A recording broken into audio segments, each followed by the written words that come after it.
সে তার বাড়ি হলো বরিশালের উজিরপুরে। সে তার উত্থানটা হচ্ছে তার বাবাকে পিটিয়ে সে এলাকাবাসী তারে ধরে এলাকা ছাড়া করে। এখানে এসে কিছুদিন শাহবাগে একটা ফার্মেসিতে কিছু কাজ করত, সেখানে ওষুধ তৈরি করার কারণে তাকে সেখান থেকে বের করে দেওয়া হয়। এরপরে সে একটা পর্যায়ে কিছু লেখাপড়াও করেন।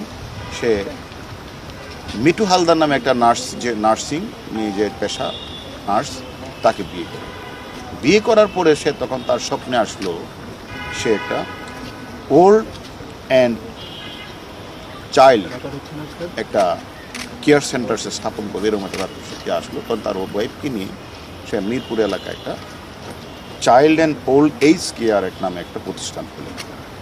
এখন সেখানে খুলে আসলে এই যে তার বাচ্চা শিশুদেরকে নিয়ে আসতো, আর বৃদ্ধ মানুষগুলি যারা